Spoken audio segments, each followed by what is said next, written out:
قیامت کے دن ایک عورت کو اللہ کے دربار میں حاضر کیا جائے گا، ایک خاتون کو اللہ کے دربار میں حاضر کیا جائے، اور یہ عورت کون ہوگی؟ یہ بے نمازی عورت ہوگی۔ اس کو اللہ کے حضور حاضر کیا جائے گا۔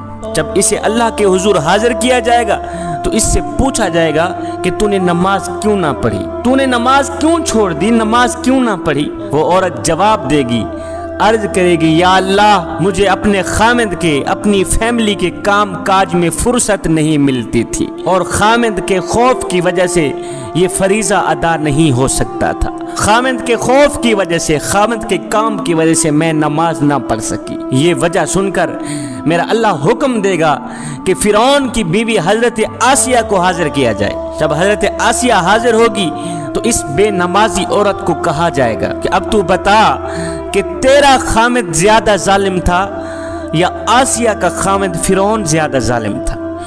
ہائے ہائے، مئی بتا تیرا خامد زیادہ ظالم تھا یا آسیہ کا خامد زیادہ ظالم تھا؟ اللہ تعالیٰ فرمائے گا، دیکھو آسیہ ایک ظالم شخص کی بیوی تھی، ایک ظالم بادشاہ کی بیوی تھی، ایک ظالم شخص کی بیوی تھی، اور کیسی عبادت گزار تھی، کیسی متقی پرہیزگار تھی، کیسی میری محبوبہ تھی۔ اگر کسی خامد کا ظلم کسی کو نماز سے روکتا تو سب سے پہلے آسیہ کو روکتا، سب سے پہلے آسیہ نماز چھوڑ دیتی، سب سے پہلے آسیہ عبادت چھوڑ دیتی۔ اس کے بعد میرا اللہ فرمائے گا، اے بے نمازی عورت، خامد کا تیرا عذر غلط ہے، اور خامد کا عذر غلط ہے، تو خود غافل تھی، اور غفلت کی وجہ سے تو نے نماز نہ پڑھی، غفلت کی وجہ سے تو نے نماز کا دامن چھوڑ دیا، غفلت کی وجہ سے تو نے قرآن کا دامن چھوڑ دیا، غفلت کی وجہ سے تو نے میری عبادت کا دامن چھوڑ دیا۔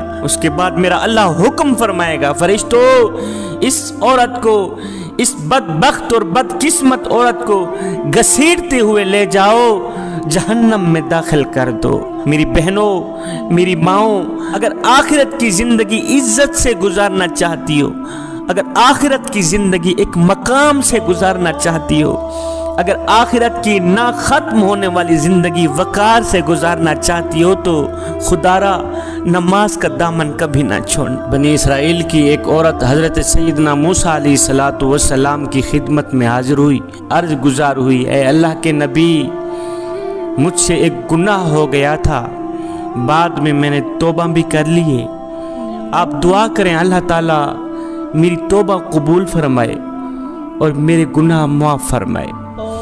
سیدنا موسیٰ علیہ السلام نے پوچھ ہی لیا، اے خاتون، تجھ سے کون سا ایسا گناہ ہوا ہے، کون سا ایسا گناہ ہوا ہے، کون سی ایسی غلطی ہوئی ہے، کون سی ایسی خطا ہوئی ہے جس کی دعا کرانے تو اتنے دور سے میرے پاس آئی ہے؟ وہ خاتون کہنے لگی، بنی اسرائیل کی عورت کہنے لگی، اے اللہ کے نبی، مجھ سے گناہ یہ ہوا تھا کہ میں نے زنا کیا تھا اور میں حاملہ ہو گئی تھی، حاملہ ہوئی، مجھ سے ایک بچہ پیدا ہوا، اب بچہ پیدا ہوا تو میں اپنے اس گناہ کو چھپانے کی خاطر، اپنی اس غلطی کو چھپانے کی خاطر، اپنی اس خطا کو چھپانے کی خاطر میں نے اس بچے کو ذبح کر دیا، میں نے اس بچے کو قتل کر دیا، اور ذبح کر کے میں نے اسے مٹی کے سپرد کر دیا، یہی مجھ سے گناہ ہوا ہے۔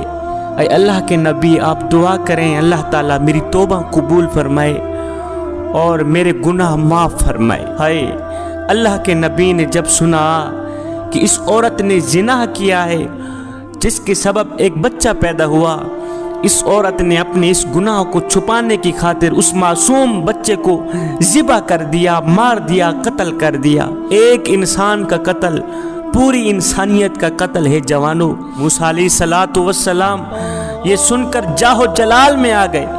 آپ نے فرمایا، بدبخت عورت اور گنہگار عورت، یہاں سے نکل جا، یہاں سے دفع ہو جا، تو نے ایک معصوم بچے کی جان لے لی ہے، دفع ہو جا، نکل جا یہاں سے، کہیں ایسا نہ ہو آسمان سے آگ اترے اور تیری نحوست کے سبب ہم سب کو جلا کے راکھ کر دے۔ جب اس عورت نے دیکھا اللہ کے نبی جاہو جلال میں آ گئے ہیں، تو وہ عورت ٹوٹے دل کے ساتھ وہاں سے اٹھی، گھر نکل گئی۔ جب یہ عورت ٹوٹے دل کے ساتھ یہاں سے نکلی تو ادھر سے حضرت سیدنا جبریل علیہ السلام حاضر ہوئے، وہی لے کر آئے۔ اے اللہ کے نبی، اللہ فرما رہا ہے کہ تو نے ایک توبہ کرنے والی کا دل کیوں توڑا؟ اے موسیٰ، تو نے توبہ کرنے والی کا دل کیوں توڑا؟ اے موسیٰ، تو نے توبہ کرنے والی کا دل توڑ کر خالی ہاتھ واپس کیوں بھیج دیا؟ کیا تو نے بھی اس عورت سے زیادہ بدتر گناہ کرنے والا کوئی نہیں دیکھا؟ کیا تو نے اس عورت سے بھی زیادہ گناہ کرنے والا نہیں پایا آج تک؟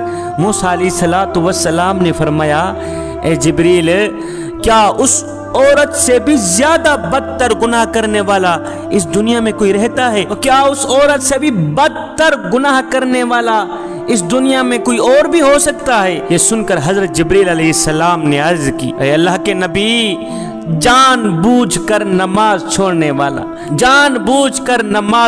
والا شخص اس عورت سے بھی زیادہ بدتر گناہ کرنے والا ہے۔ جو شخص جان بوجھ کر نماز چھوڑ دیتا ہے، جوانو، وہ نوجوان اس زانیہ عورت سے بھی بدتر گناہ کرنے والا ہے۔ خدا را اس گناہ سے بچیں، نماز کا دامن ہرگز نہ چھوڑیں۔ اللہ تعالیٰ جب ناراض ہوتا ہے روٹی بند نہیں کرتا۔ جوانو، اللہ تعالیٰ جب ناراض ہوتا ہے رزق بند نہیں کرتا۔ اللہ تعالیٰ جب ناراض ہوتا ہے سورج کو حکم نہیں دیتا کہ فلاں شخص میرا نافرمان ہے، تیری کرنیں اس کے آنگن میں نہیں جانی چاہیے۔ نہ بندے، نہ اللہ جب ناراض ہوتا ہے تو سجدوں کی توفیق چھین لیتا ہے۔ اللہ جب ناراض ہوتا ہے تو من اجڑ جاتا ہے۔ اس سید کو اتنا تو بتا دو، جس بندے کا من بھی اجڑ جائے اس کے پلے رہتا ہے کیا ہے؟ اے بندے، نماز پڑھ اس سے پہلے کہ تیری نماز پڑھی جائے۔ وہ ایک سردار تھا، ایک غلام تھا۔ جو سردار تھا وہ بے نمازی تھا، اور جو غلام تھا وہ 5 وقت کا نمازی تھا، 5 وقت کا نماز۔ ایک دن یہ سردار اور یہ غلام کہیں جا رہے تھے، جاتے جاتے اذان کی آواز آئی۔ غلام نے کہا، سردار جی آپ یہاں ٹھہریں، میں چاہتا ہوں نماز پڑھ کے آتا۔ سردار نے کہا، ٹھیک ہے جاؤ، جلدی واپس آنا، ہم نے آگے سفر کرنا ہے، میں یہاں بیٹھتا ہوں۔ یہ غلام گیا مسجد کے اندر، اس نے مسجد کی دہلیز پر قدم رکھا، اس نے وضو کیا، اللہ اکبر، مسجد کے اندر گیا، اس نے جماعت کے ساتھ نماز پڑھی۔ نماز پڑھنے کے بعد اس غلام نے کیا کیا؟ قرآن اٹھایا، پڑھنے لگ گئے۔ حضرت سیدنا علی المرتضیٰ شیر خدا کا آج سے 1400 سال پہلے کا وہ جملہ مجھے آج تک نہیں بھولا۔ آپ نے فرمایا، یا باری تعالیٰ، میں تیری عبادت تیری جنت کی لالچ کے لیے نہیں کرتا، اور نہ ہی تو جہنم کے خوف سے کرتا ہوں۔ مالک، میں تو تیری عبادت بس اس لیے کرتا ہوں کہ تو لائق ہی عبادت کے ہے، تو لائق ہی بندگی کی۔ ایک شخص حضرت سیدنا علی المرتضیٰ شیر خدا کے پاس آیا، کہنے لگا، یا علی، میں نے آپ کے بارے میں کچھ سنا ہے۔ کہا جی کیا سنا ہے؟ کہا جی میں نے سنا ہے کہ تو اللہ سے باتیں کرتا ہے اور اللہ تیرے سے باتیں کرتا ہے۔ آپ نے فرمایا، میاں تو نے بالکل ٹھیک سنا۔ کہا وہ کیسے؟ کہا میاں، جب میرا دل کرتا ہے کہ میں اپنے رب سے بات کروں تو میں نماز پڑھنے لگ جاتا ہوں، اور جب میرا دل کرتا ہے کہ میرا اللہ مجھ سے بات کرے تو میں قرآن اٹھاتا ہوں، پڑھنے لگ جاتا ہوں۔ اب یہ غلام مسجد کے اندر گیا، نماز پڑھنے کے بعد اس نے قرآن اٹھایا، پڑھنے لگا۔ اب باہر بیٹھا سردار اس کے انتظار میں تھا۔ سارے نمازی نماز پڑھ کے واپس چلے گئے، یہ غلام مسجد کے اندر ہی بیٹھا۔ جب وہ سردار باہر بیٹھا تھکا تو آہستہ آہستہ اٹھا، جاؤں پتہ کروں کہاں مر گیا ہے غلام۔ یہ سردار اٹھا، یہ آیا مسجد کی دہلیز پر، اس نے قدم رکھا، جہاں مسجد کے جوتے پڑے ہوئے ہوتے وہاں آ کے رک گیا، اندر نہ گیا، جوتوں والی جگہ پہ آ کے رک گیا، آوازیں دینے لگا، اور غلام کہاں مر گیا ہے؟ اور سارے نمازی نماز پڑھ کے واپس چلے گئے، تیری ابھی تک نماز ختم نہیں ہو، اور جلدی باہر آ، ہم نے آگے سفر کرنا، اور جلدی باہر نکل، ہم نے آگے سفر کرنا ہے، اور ہم نے آگے سفر کرنا ہے۔ جب اس سردار نے بار بار غلام کو آواز دی تو غلام نے اندر سے قرآن مجید بند کیا۔ غلام مسجد کے اندر بیٹھا، کہنے لگا، سردار جی میں کیا کروں کہ جو خدا تجھے مسجد کے اندر نہیں آنے دیتا وہ خدا مجھے مسجد سے باہر نہیں جانے دیتا، میں کیا کروں، میں مجبور ہوں۔ میرا مالک مجھے باہر جانے بھی نہیں دیتا۔ جو خدا تجھے مسجد کے اندر نہیں آنے دیتا، وہ خدا مجھے مسجد کے باہر نہیں جانے دیتا۔ اے بندے، نماز پڑھ اس سے پہلے کہ تیری نماز پڑھی جائے۔